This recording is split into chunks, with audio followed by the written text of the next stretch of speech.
But then, quickly got known for doing comedy. So for me, it was like, well, this is pretty much the deepest, darkest way I could go to let people know that I could, handle something like this.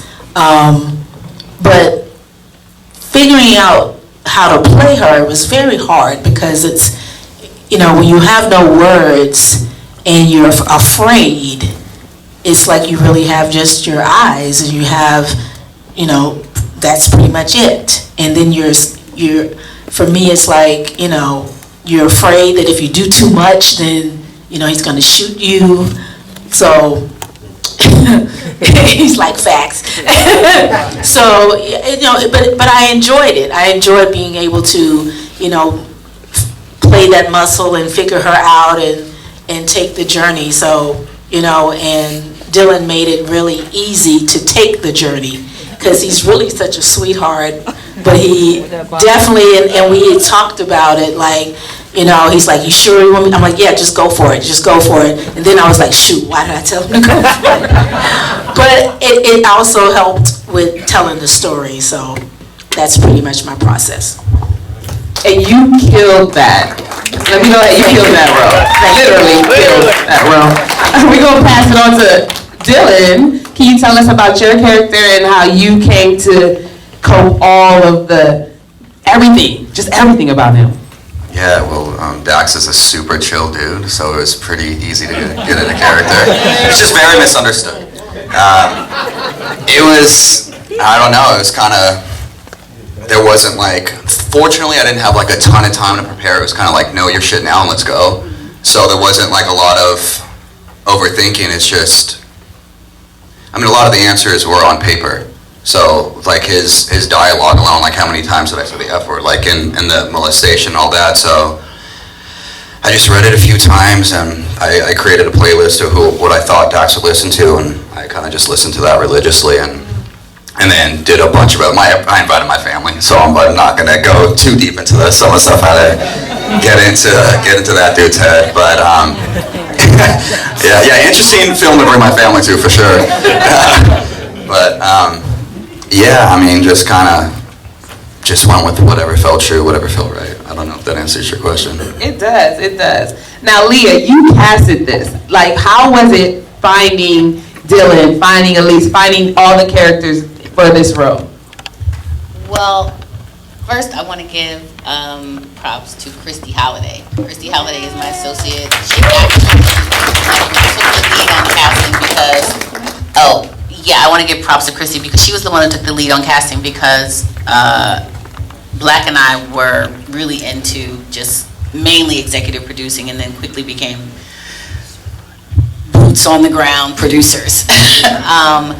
But in terms of finding Elise, I think Elise was always just like the first choice. It was never a doubt. We had a list of actors that we discussed in the office when we were first talking about it, and it was Elise. He kept just saying it was Elise. I said, okay, well, let me see if I can get her. And fortunately, I know her personally, but I called her up. I wanted to do the right thing in terms of protocol and call her representatives and have her come in and meet with Damon, and so they could talk through the script and talk through the roles and things that she had questions and concerns about, and then also offer her, a producer credit as well. And we got to fix those credits because I was looking at that, so we got to make sure that. Okay, all right. I just want to make sure. But at any rate, that is sort of how that came into play. With Dylan had actually auditioned, and again, I have to give Christy props because she was the one who actually found Dylan. I did not find Dylan, so I'm not going to take credit for that. But originally, we had another actor, and I'm just being transparent with everybody, and it didn't work out. And the reason it didn't work out was because it was supposed to be Dylan. Do you know what I mean? It was, listen, when he auditioned, we knew it was him to begin with. And, you got to play like, oh, we need a name, we need a star, we go through that whole motion, and then you realize, no, it's really who's best for the role. Absolutely. And he was so phenomenal, both of them, they showed up and showed out every single day without, like, nobody ever complained. And again, we did it on a shoestring budget, and it was just, I thank both of them because they did phenomenal jobs. I got a quick comment. Let's say one thing to that real quick. What she forgot to mention is that I read for her for 7 years before I finally booked something. I was in that office for 7 years before I finally booked something. That's all I wanted to say. We forgot that part. I see why you snatched the mic from me. I'm gonna say this. That's true. You have.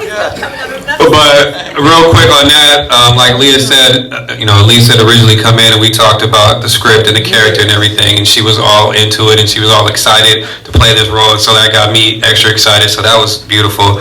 And then when Dylan read, like Leah said, Dylan had read for the script, but we actually cast somebody else.